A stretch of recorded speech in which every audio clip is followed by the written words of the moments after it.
One ready? Ready, Aaron? All right. Welcome everyone here and also tuning in online. You're tuning in for the 47th annual NCAA Division III men's basketball tournament. These are the semifinals and final here in Fort Wayne, the Allen County War Memorial Coliseum. Beautiful spot. And our first team today, Swarthmore College. I can tell you a little bit about them. 28-3 this season. By the way, they're the home team tomorrow's game. 16-2 in the Centennial Conference. That was a tie for first. They were the champion of their tournament. And in the NCAA tournament thus far, they've beaten SUNY Delhi 93-64. They beat St. John Fisher 101-78. They beat Keene State 82-58. And they had that thrilling win over Nichols the other day, 78-77. You guys can tell us about that in a minute. This is their second national semifinal appearance. Previous was in 2019 when they also advanced to the championship game. The Garnet are riding a streak of 11 wins in their last 12 games, including the last 6 wins in a row. I got Coach Landry Kosmowski. Coach, you can introduce your players if you want to, and make an opening comment, and then we'll take some questions. Sure. Well, I'll let the guys introduce themselves first. I'm Colin Shaw. I'm a senior. My name is George Esconte. I'm also a senior. I'm Vinny D'Angelo. I'm a junior. Okay, Coach, opening comment. Sure. Really excited to be here. First, a little down that we got the early slot, but ultimately I think this worked out for the better. It got us in earlier yesterday, and love the rest of the day to rest and look forward to the game tomorrow. So happy to be here. Hey, Vinny, could you talk about the game the other day against Nichols? You know, there were a lot of timeouts, you know, down the stretch like games are. How was the huddle? What was going on in the huddle? Because you guys were trailing, you know, in every one of those huddles. What was the feel in those times? Yeah, so, you know, through every game, we kind of split the game into 10 rounds, and that's how we try and stay present. It's just to focus on each possession, each round.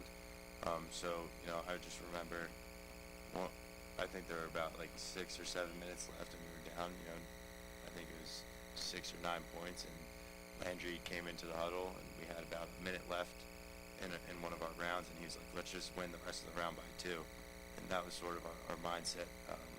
Late game, just, you know, win each possession, and just sort of slowly chip away, keep doing what we were doing, and, you know, good things will happen.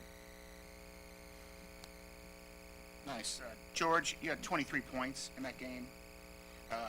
What was working for you that night? What, you know, you were feeling it pretty good, obviously. What was working for you? Yeah, so Nichols played zone, and the word I used to describe it after the game initially was funky. It was a really different look, you know. It had the presentation of zone, but then they would match up at times, so it was a bit weird to play against. And you could definitely tell we were a bit uncomfortable to start the game. I think we grew a little bit more comfortable as the game went on, but you could tell it was kind of just disrupting us for really the whole game. And then I was kind of tasked with playing kind of in the middle of the zone for that game, and I kind of left that area open a bit, and so I was able to kind of just find soft spots.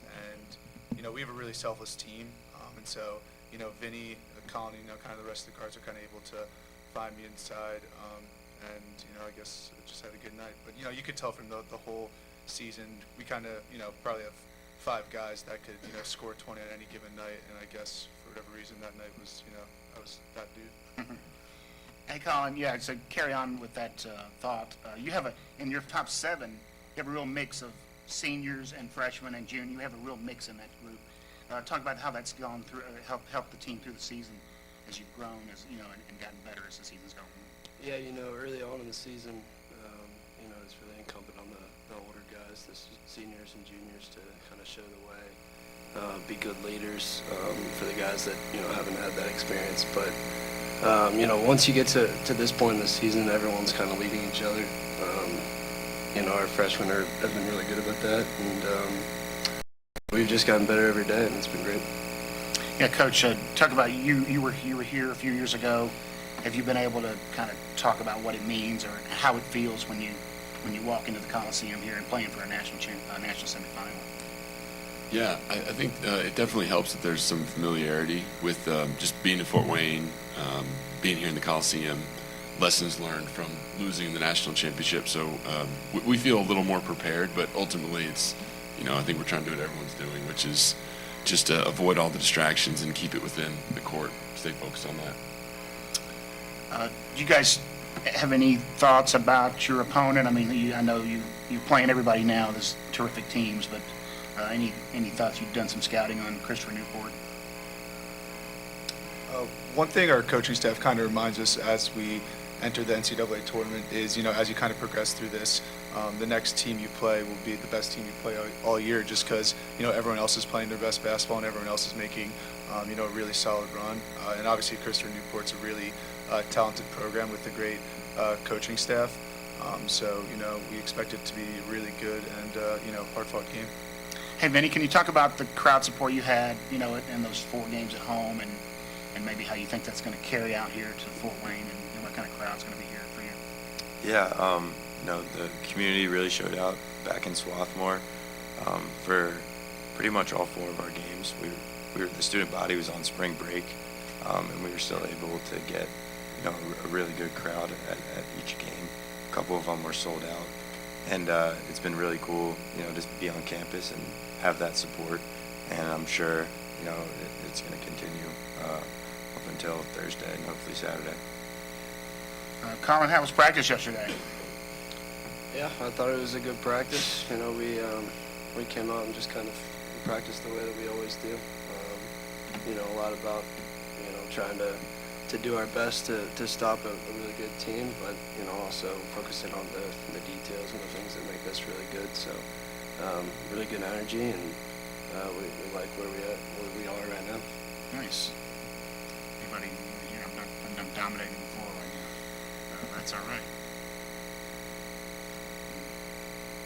Coach, you were here. Like I said, you've been here before. Is there something you were going to do differently this time around? Is there a lesson learned from 2019? Most lessons learned from the loss in the national championship then were more like for me as a coach or our coaching staff, just kind of mentality and how to prepare for it.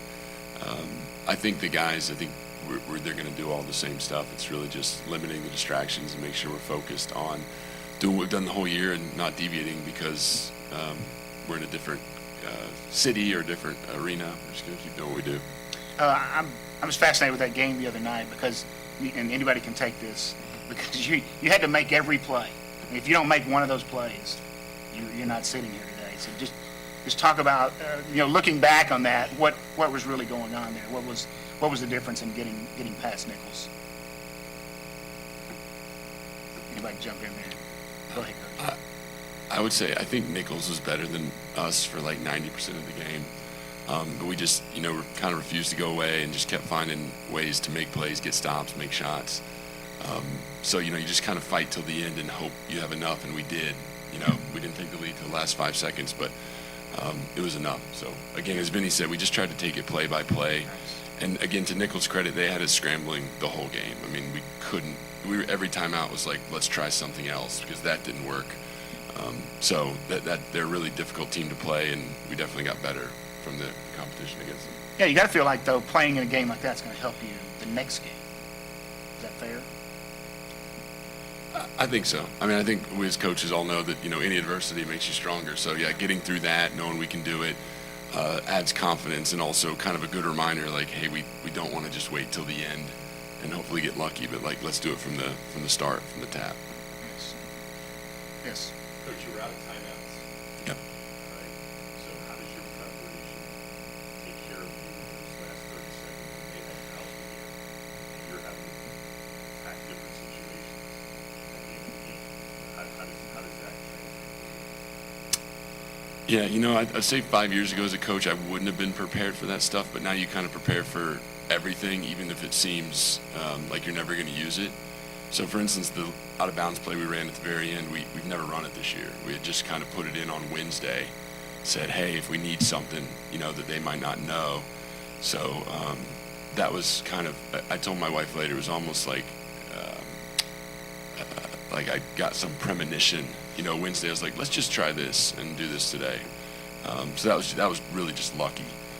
But you do try to be prepared, and they were they had fouls to give, so what we tried to do was get it to Vinny on the sideline, like get it to him where he was in a shooting position, and then they didn't foul, and he drove and got fouled. So having that play in that situation is big, which again, I don't think we've used that play. We used it twice that game, but maybe one other time the whole year. So just kind of being ready for desperate situations. So then that last play, that last baseline on top play, did you call it Vinny? Or was it coming from the bench? It was the coach's call. Actually, looking at the film, I felt a little bad. I was like halfway on the court giving instructions. It felt like a timeout to me. I wasn't really in my right mind, but the officials were talking about something, so we used it for a 2-second huddle. Any thoughts on your opponent? I'm not any building board. I'm just saying, any Yeah. thoughts on Christopher Newport? Yeah, great team. I mean, John's a terrific coach. They're very physical, tough, talented, long. We feel like we've, over the last few days, really put the game plan together where it's just where we want it. But as every coach in the room knows, like that may change in the first 5 minutes of the game. We may have to scramble and adjust. So we're ready for anything. Guys, any closing thoughts? Ready to go? All right. Anybody else? Thank you, coaches and players. Thank you. Thank you. Thanks. Good job. Good job. Good job, boss. Thank you. Thank you. Thank you.